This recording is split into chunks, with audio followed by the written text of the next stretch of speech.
शिकार हो रही हैं और गैर मुस्लिमों के साथ उन्होंने भी अपने रिश्ते कायम कर रखे हैं और उनके साथ भी मोबाइलों पे चैटिंग हो रही है। 80 घाट पर जा जाकर वो भी गैर मुस्लिम लड़कों के साथ मिल रही हैं। अपने समाज को इस तरीके का बनाने के लिए ऐ बनारस के साहूकारों तुम्हारा भी हाथ है, इस समाज के चौधरियों तुम्हारा भी हाल है।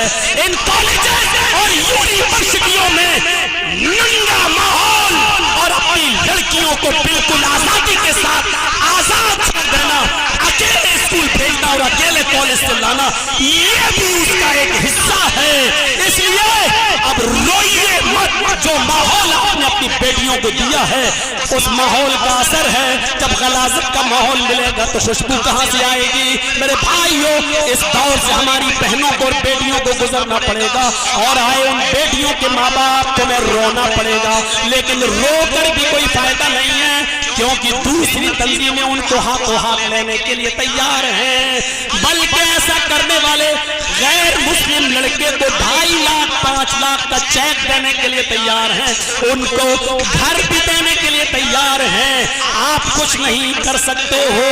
आपके घर की बेटी गैर मुस्लिम के साथ भागेगी, जाएगी, निकाह करेगी, एक तो बच्चों का माँ बनने के बाद उसको वहां से धुतकारा जाएगा।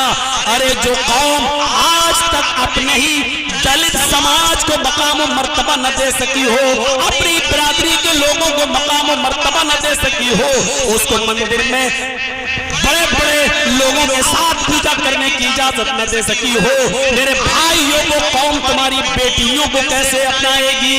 2 बच्चों की मां बनाकर उसको भगा दिया जाएगा, निकाल दिया जाएगा।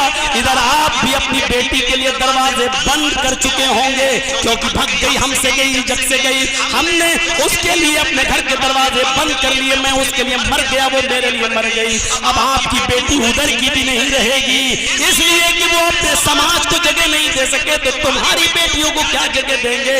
अब उस बेटी के लिए 2 ही रास्ते हैं, या तो जहर खा के मर जाए, आत्महत्या कर ले, या किसी तवाए के चकले और कोठे पे जाकर अपना जिस्म फरोश बन जाए और अपना जिस्म को बेचने लगे।